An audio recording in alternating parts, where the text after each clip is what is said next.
भारत माता की जय। भारत माता की जय। भारत माता की जय। वंदे मातरम। वंदे मातरम।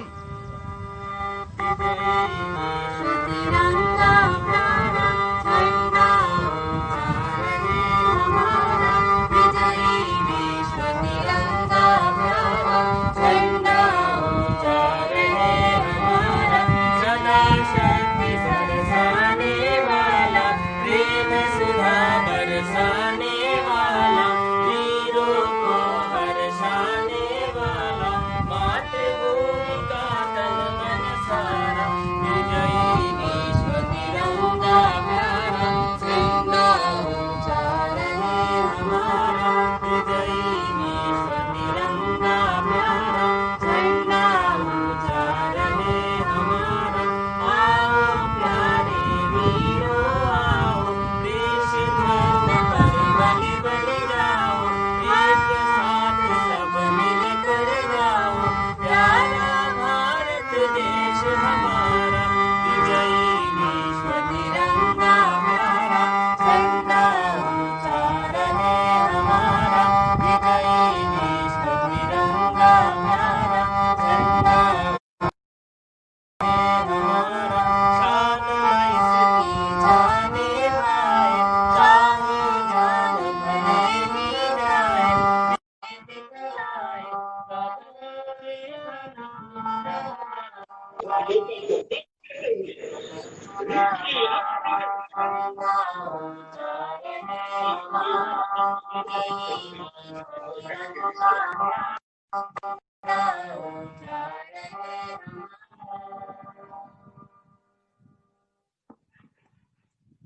स्वतंत्रता के इस पावन दिवस पर सबसे पहले आप सभी बच्चों, विद्यार्थियों, युवाओं, बुजुर्गों और नारी शक्ति को जो इस समय घर बैठे इस कार्यक्रम का सीधा प्रसारण देख रहे हैं, उन सभी को केंद्रीय विद्यालय संगठन और केंद्रीय विद्यालय मुलताई की ओर से मैं सीपी तिवारी स्वतंत्रता दिवस की हार्दिक शुभकामनाएं अर्पित करता हूं।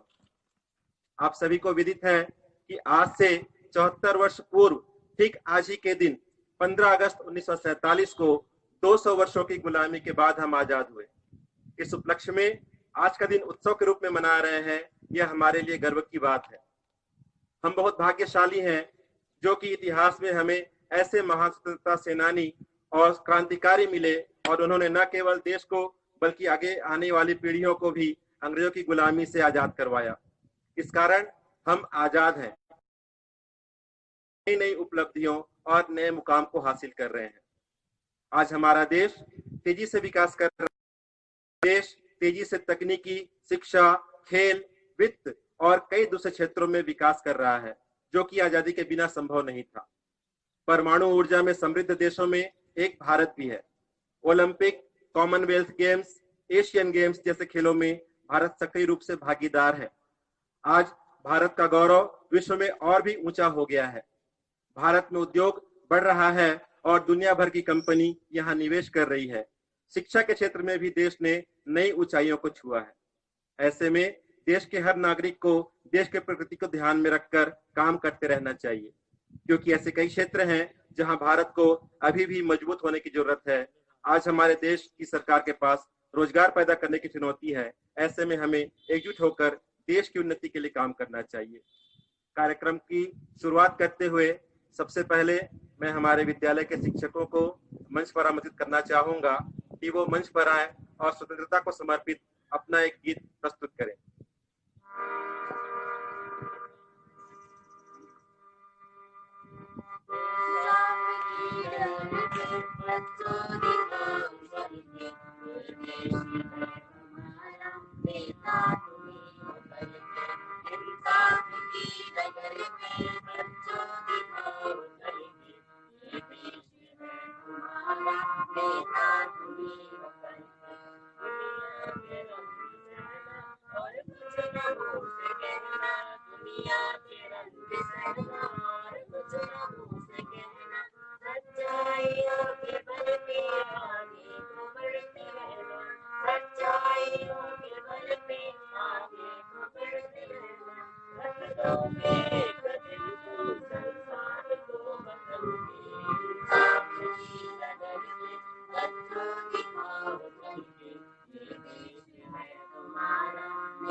या पराए सबके लिए हो न्याय, अपने हो या पराए सबके लिए हो न्याय।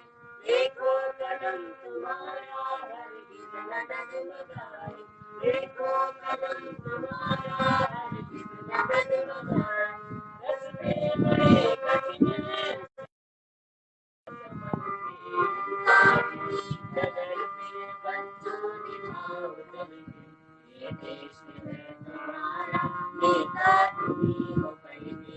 इंसानियत के सर पे इज्जत का ताज रखना, इंसानियत के सर पे इज्जत का ताज रखना। तन मन की भेंट देकर भारत की याद रखना, तन मन की भेंट देकर भारत की याद रखना। जीवन नया मिलेगा अंतिम काम करके, इंसान की डगर पे बच्चों निभाओ चल के। ये देश है तुम्हारा नेता तुम्ही हो करके, इंसान की डगर पे बच्चों निभाओ चल के।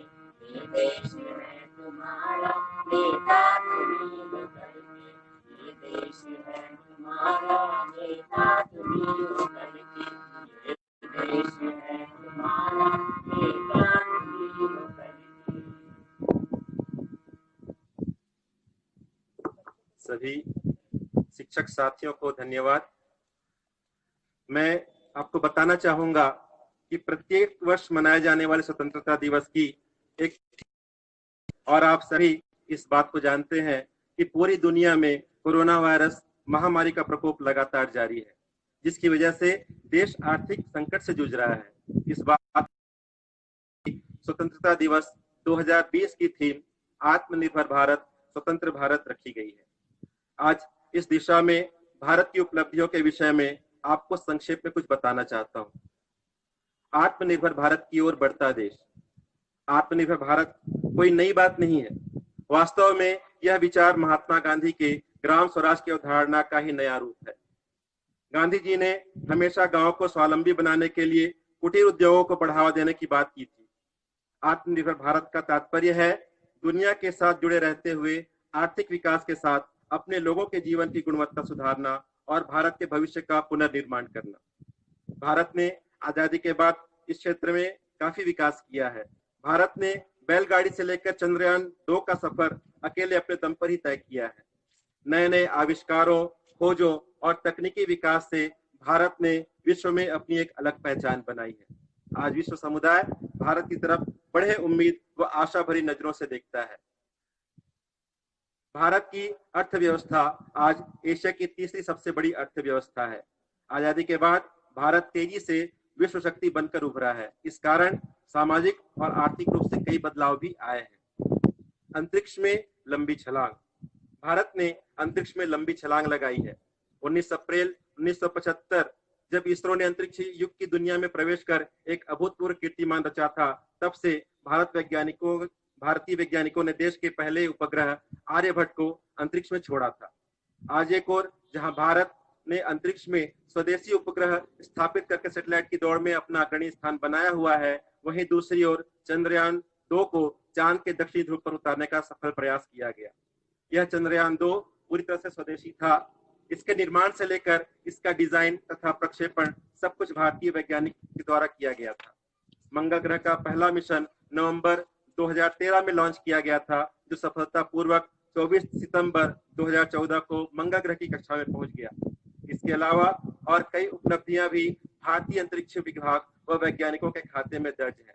इस क्षेत्र में भारत दिन प्रतिदिन आत्मनिर्भर होता जा रहा है। आगे हम बात करते हैं संचार क्रांति की। भारत ने संचार के क्षेत्र में बीते 7 दशकों में महत्वपूर्ण व क्रांतिकारी प्रगति की है। गांव-गांव तक इंटरनेट व स्मार्टफोन पहुंच चुके हैं। अब भारत का एक छोटा सा गांव भी पूरे विश्व से जुड़ गया है। भारत में सबसे सस्ती दरों पर वायरलेस और टेलीफोन सुविधा भी उपलब्ध की जाती है।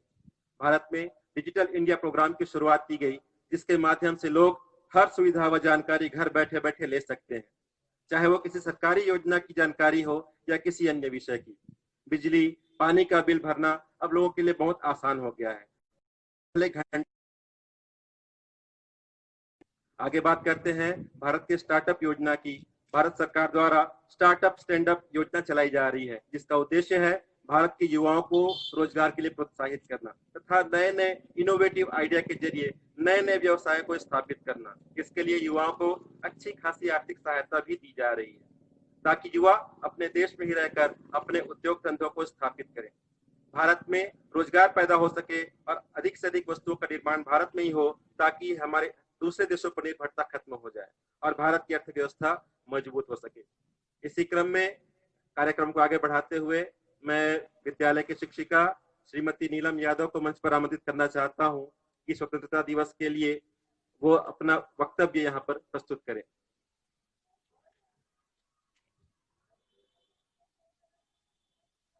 सबसे पहले माँ सरस्वती को वंदन।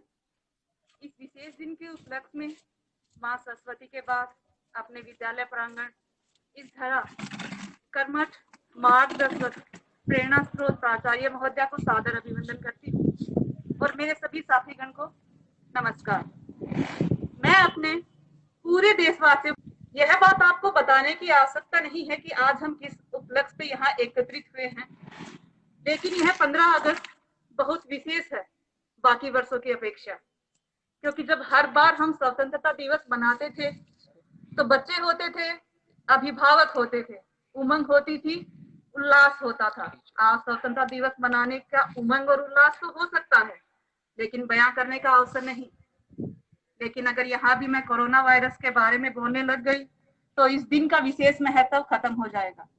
लेकिन स्वतंत्रता संग्राम हमको सबसे बड़ी सीख यही देता है कि कितना भी बड़ा संघर्ष क्यों ना हो, कितनी भी बड़ी मुश्किलें क्यों ना हो, कभी हिम्मत नहीं हारनी चाहिए, कभी साहस को नहीं खोना चाहिए, हौसले प्रस्त नहीं होना चाहिए। इसी का जीता जागता उदाहरण है हमारी स्वतंत्रता संग्राम। इसी के साथ मुझे रामधारी सिंह दिनकर की कुछ कविता की लाइनें याद आ रही हैं। सच है विपत्ति जब आती है, सच है विपत्ति जब आती है, कायर को ही दहलाती है। सूरमा नहीं विचलित होते, क्षण एक नहीं धीरज खोते, विघ्नों को गले लगाते हैं, कांटों में राह बनाते हैं। मुंह से न कभी उफ कहते हैं, संकट का चरण न गहते हैं, जो आ पड़ता सब सहते हैं, उद्योग निरत नित रहते हैं। सूलों का मूल नसाते हैं, बढ़खुत विपत्ति पर छाते हैं। है कौन विघन ऐसा जग में, है कौन विघन ऐसा जग में, टिक सके आदमी के मग में। हम ठोक ठेलता है जब नर, पर्वत के जाते पैर उखड़, पर्वत के जाते पैर उखड़। मानव जब जोर लगाता है, पत्थर पानी बन जाता है। इस कविता के माध्यम से रामधारी सिंह दिनकर ने कहा था कि कितनी भी मुश्किलें क्यों ना हो, अगर आदमी एकजुट होकर हर एक मुश्किलों का सामना करेगा तो बड़ी सी बड़ी समस्या से निजात पा लेगा।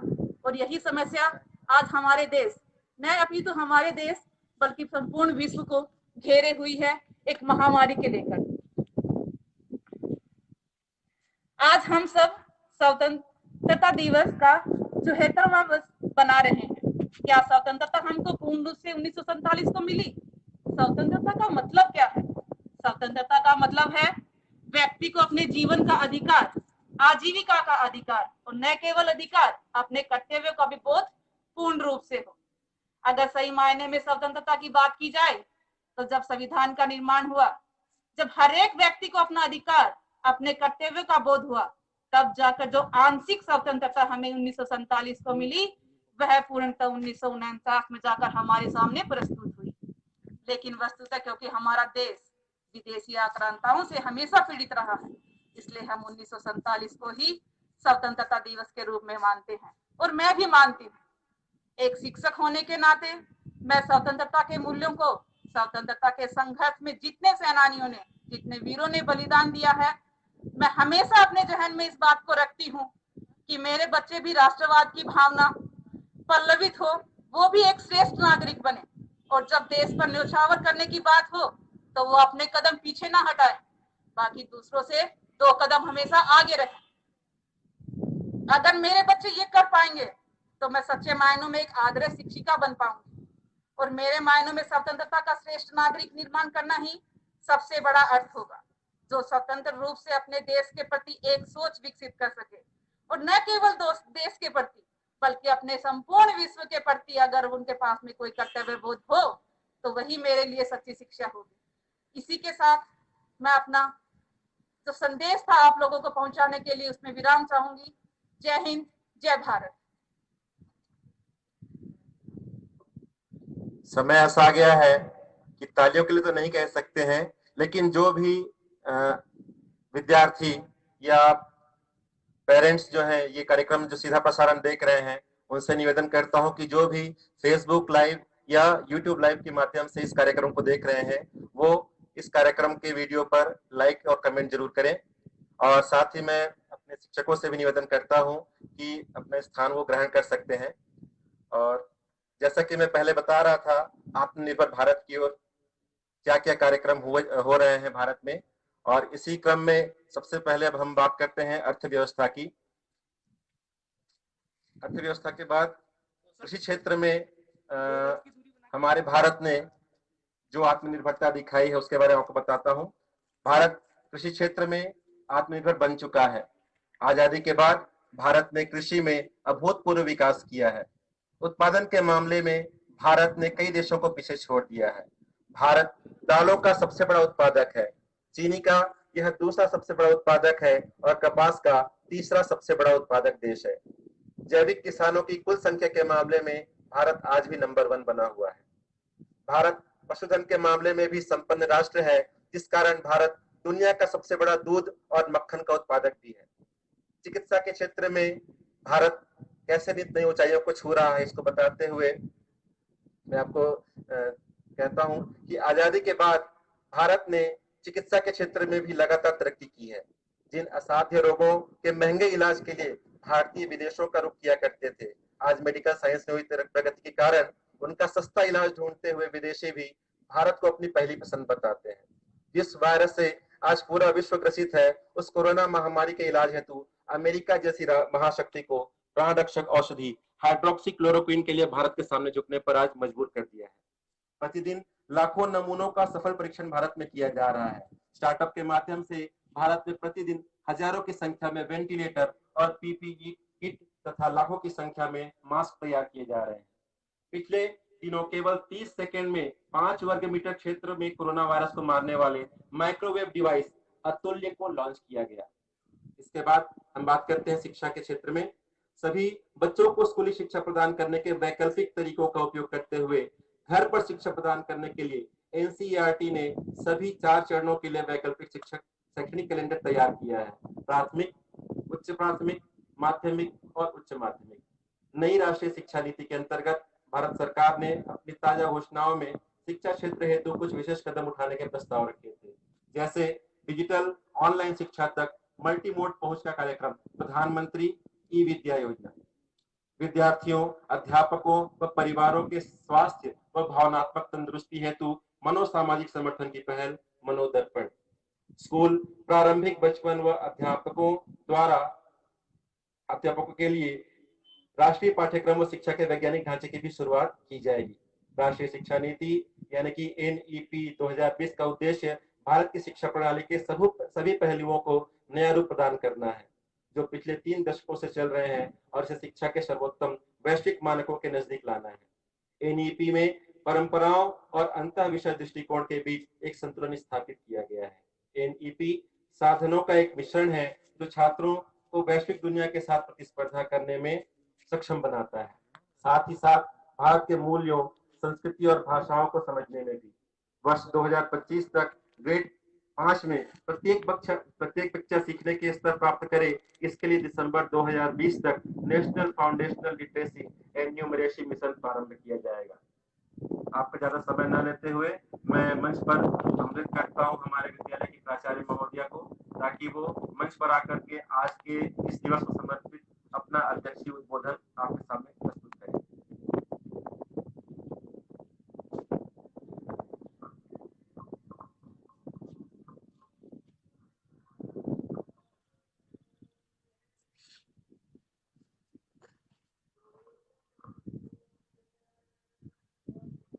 केंद्रीय विद्यालय मुलताई,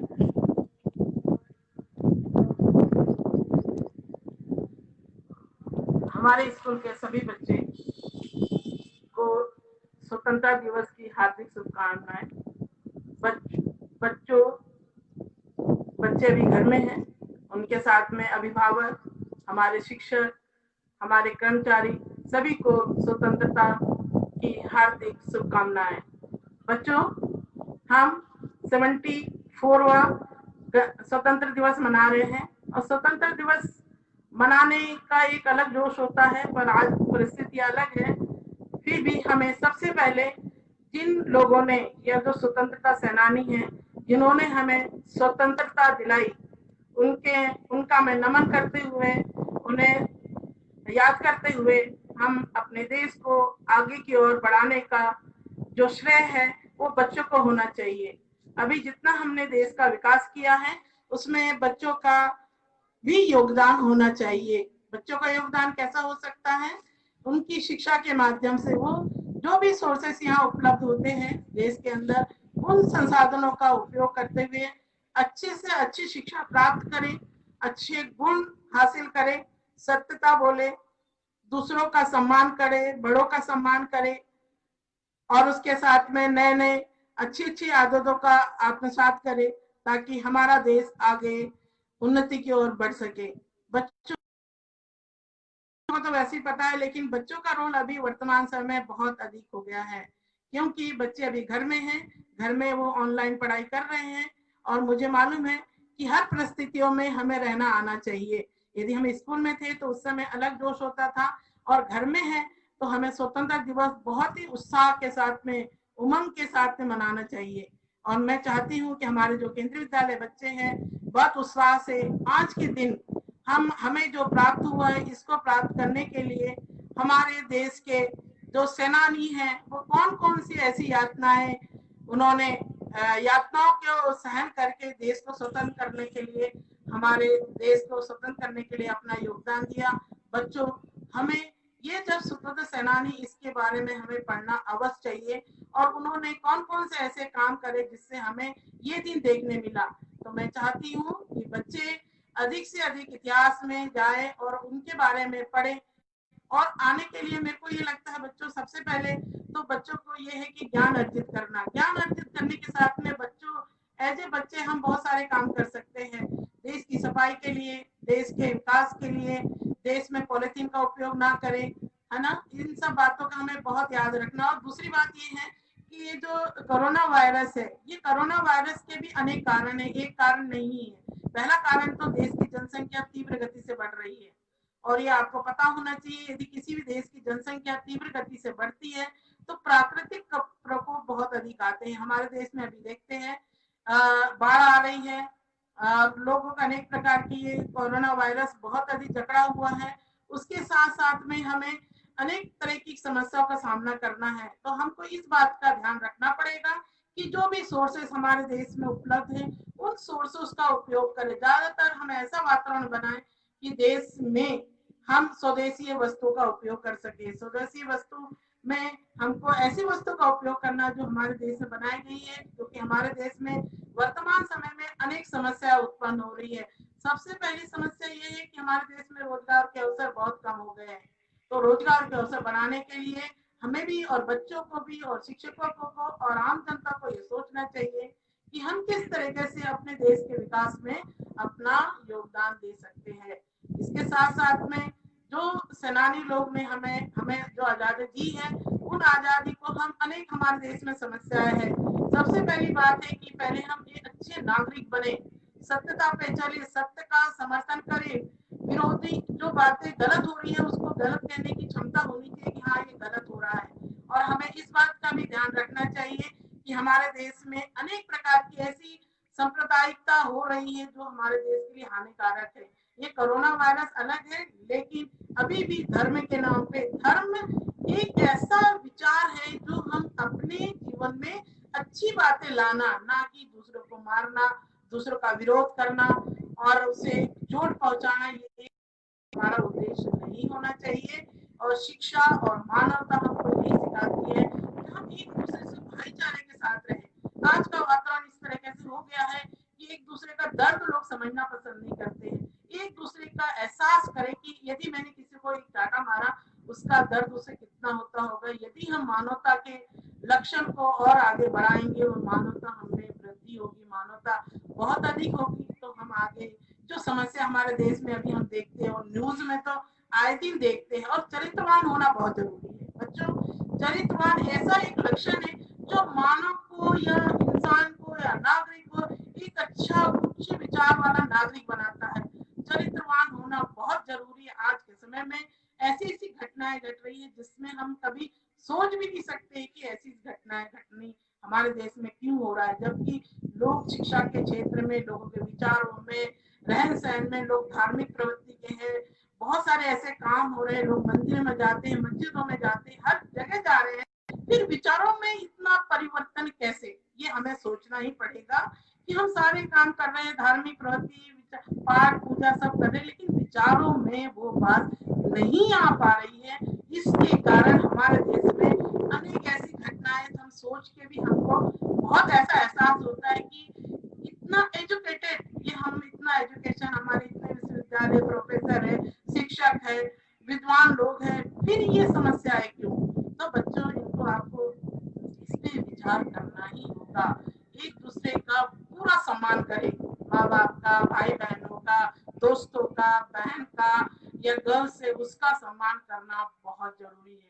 इसके साथ में ये बताना भी जरूरी है कि हमारे देश में आपके द्वारा जो किया गया कार्य है वही आगे चल के हमारे देश का भविष्य निर्धारित करेगा। और हमको नए नए आविष्कार भी करने हैं, नए नए शिक्षा के क्षेत्र में नए नए परिवर्तन और नई शिक्षा नीति अपनाई गई है अभी, तो ये सब हमको देखना है बच्चों। और आपको मैं बहुत मिस कर रही हूँ आप, लेकिन जैसा वातावरण होता है उस तरह हमको चलना पड़ता है। और सभी को पुनः, अभिभावक को, टीचर्स को, वर्कर्स को, सभी लोगों को स्वतंत्रता दिवस की हार्दिक शुभकामनाएं। जय हिंद।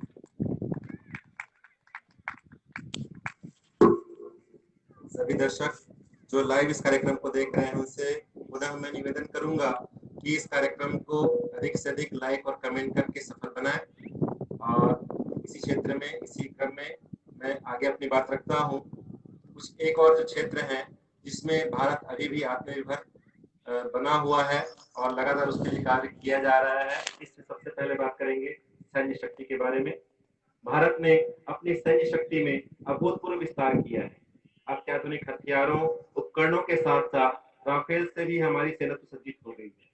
दुनिया की सबसे तेज क्रूज मिसाइल ब्रह्मोस भी सैन्य रक्षा प्रणाली में शामिल किया गया है। इसे भारत और रूस द्वारा संयुक्त रूप से विकसित किया गया। इसी सप्ताह आधुनिक नेविगेशन और संचार उपकरण, सेंसर और मशीनरी से सुसज्जित अपतटीय गश्ती पोत सार्थक का शुभारंभ भी किया गया है। निर्माण के क्षेत्र में भी भारत लगातार आत्मनिर्भर होता जा रहा है। हाल ही के कुछ वर्षों में भारत ने औद्योगिक क्षेत्र में कई महत्वपूर्ण कदम उठाए हैं। ये सब भारत को आत्मनिर्भर बनाने की दिशा में ही उठाए गए हैं। भारत ने सबसे कम कीमत वाली नैनो कार बनाई। विश्व का सबसे बड़ा दुपहिया वाहनों का उत्पादक देश भारत ही है। भारत की गिनती अब दुनिया के औद्योगिकीकृत देशों की श्रेणी में की जाती है। सड़कों, बंदरगाहों के अलावा विश्व स्तरीय निर्माणों में भी भारत ने आत्मनिर्भरता हासिल कर देश की अर्थव्यवस्था को गति प्रदान की है। स्वतंत्रता से लेकर आज तक की भारत की विकास यात्रा शानदार रही है। चाहे क्षेत्र कोई भी हो, कृषि से लेकर अंतरिक्ष तक, संचार क्रांति से लेकर ट्रेन बनाने तक, हर काम में भारत धीरे धीरे आत्मनिर्भर हो रहा है। नए नए आविष्कारों और तकनीकी विकास को जन्म देकर भारत ने विश्व में अपनी एक अलग पहचान बनाई है। एक और जहां भारत ने आत्मनिर्भर बनने के लिए अभूतपूर्व विकास का मार्ग अपनाया, वही दूसरी ओर भारत अपने पूर्वजों के द्वारा किए गए आदर्श, मूल्यों, संस्कारों, समृद्ध परंपराओं को भी साथ लेकर चला है। भारत को अगर एक महाशक्ति के रूप में उभारना है तो उसे हर क्षेत्र में आत्मनिर्भर होना ही होगा। अपने वक्तव्य के अंत में मैं आप सभी से यही निवेदन करूंगा कि आत्मनिर्भर भारत की ये जो मुहिम शुरू हुई है, इसको सफल बनाने के लिए अधिक से अधिक संख्या में आप अपने देश में ही बनी हुई चीजों का उपयोग करें। कार्यक्रम के अंत में आप सभी को एक सूचना देना चाहता हूं कि अभी 9 बजे से आपके घरों में टीवी पर मध्य प्रदेश सरकार और केंद्रीय सरकार दोनों के उद्बोधन आपके सामने रखे जाएंगे, लाइव प्रसारण किया जाएगा। इसी कारण से अनेक स्थानों पर ये कार्यक्रम जो है इससे पहले ही संपन्न किया जा रहा है। तो मैं चाहता हूं कि आप सभी दर्शक इस कार्यक्रम के पश्चात ठीक 9 बजे से अपने घरों में, अपने टीवी पर केंद्र सरकार और राज्य सरकार के द्वारा जो भी वक्तव्य प्रस्तुत किया जाता है, जो भी आपके लिए दिशा निर्देश कार्यक्रम जारी किए जाते हैं, उसको जरूर देखें। धन्यवाद। जय हिंद, जय भारत।